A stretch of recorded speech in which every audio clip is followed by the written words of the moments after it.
বৃদ্ধ অসুস্থ বাবার উপর শারীরিক ও মানসিক নির্যাতন অভিযোগের আঙুল দুই পুত্রের দিকে।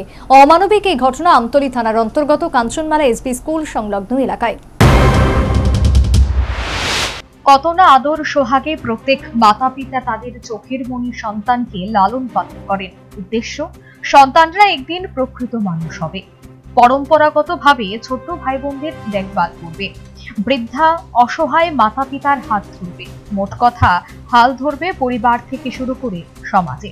কিন্তু একাংশ গুণধর সন্তানের জন্য সামাজিক অবক্ষয়ের অমানবিক কাহিনী অনেক সময় সামনে উঠে আসে।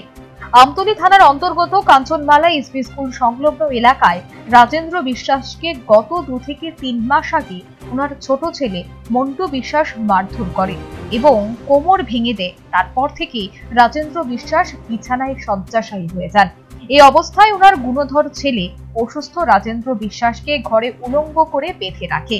পরে স্থানীয় কাঞ্চনমালা গ্রাম পঞ্চায়েতের সিদ্ধান্ত অনুসারে অসুস্থ রাজেন্দ্র বিশ্বাসকে ওনার বড় ছেলে তাপস বিশ্বাসের কাছে দিয়ে দেয় সেবা যত্ন করার জন্য।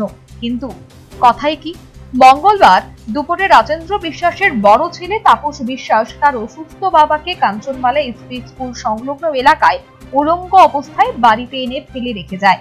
ঘটনাটি চাউর হতেই স্থানীয় এলাকাবাসী সহ পঞ্চায়েতের সদস্যরা ছুটে আসেন।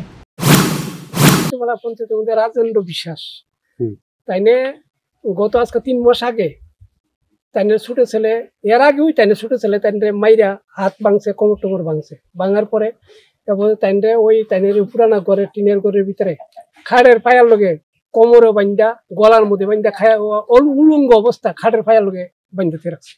তো এই খবরটা আমরা গ্রামের লোকের কাছ থেকে আমরা শুনছি, শুনে আমরা এখানে আইছি। আয়া দেখি ঠিক ওই এই অবস্থা, সাংঘাতিক অবস্থা। এটা মানব অধিকার লঙ্ঘন করে এই ধরনের ঘটনা। তখন আমরা এই বিষয়টা আমরা জানাইছি, জানানোর পরে তখন এটা উপরে অনেক জায়গাতেই উপরে এটা পত্র পত্রিকাতে উঠছে। পরবর্তী সময় আমরা এটা এই পঞ্চায়েতে বইয়াসীরা বড় ছেলেরা ডাকাইয়া এই সেটা বড় ছেলেরা হেফাজতে আমরা যদি তুমি তোমার বাবারে রক্ষণাবেক্ষণ করো এবং তোমার বাবার যে সম্পত্তি গুলি আছে তোমার এইখান থেকে অর্ধেক সম্পত্তি দেওয়া হইব, এইভাবে করে দেওয়া হয়েছে। তাই বড় ছেলে এর বাবার দায়িত্ব গ্রহণ করছে সেবা যত্নের। কিন্তু আজকে বড় ছেলে আইনাসীরা আছে 3 মাস হয়, বড় ছেলে আইনাসীরা উড়ানের মধ্যে হেরে রেখে দিয়ে গেছে এর বাবারে বৃদ্ধ অবস্থা। এই ঘটনার খবর যায় সদর মহকুমা শাসকের কাছে। সদর মহকুমা শাসকের নির্দেশে ছুটে আসেন বিক্রমনগরের তহসিলদার এবং আমতলী থানার পুলিশ। মঙ্গলবার আবারও অসুস্থ রাজেন্দ্র বিশ্বাসের এই দৃশ্য দেখতে পেয়ে সকলেই হতবাক হয়ে যায়।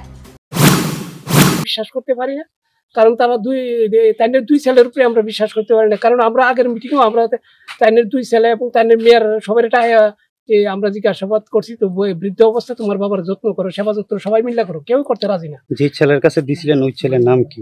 তাপস বিশ্বাস। আচ্ছা আচ্ছা, আপনারা কি বিষয়টা কি পুলিশে জানাইছেন?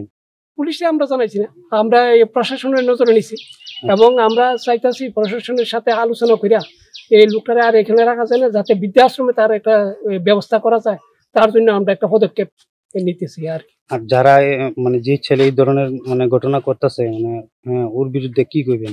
এর বিরুদ্ধে তো একটা শাস্তিমূলক ব্যবস্থা আমরা এলাকার বাসী আমরা দাবি করি। এমন ধরনের লোক পরে থানা পুলিশকে দেখে গুণধর পুত্র তাপস বিশ্বাস ভয়ে নিজের বাবাকে আবার তার বাড়িতে নিয়ে যায়। তবে যতদূর জানা গেছে এই ঘটনায় বিক্রমনগর তহসিলদারের পক্ষ থেকে আগামীকাল সদর মহকুমা শাসকের কাছে একটি পূর্ণাঙ্গ রিপোর্ট জমা দেওয়া হবে।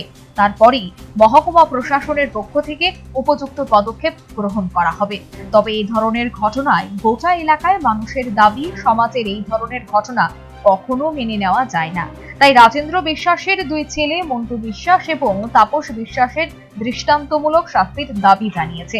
এই ঘটনায় মহকুমা প্রশাসনের কি ধরনের পদক্ষেপ গ্রহণ করে সেদিকেই তাকিয়ে আছে গোটা এলাকার মানুষ।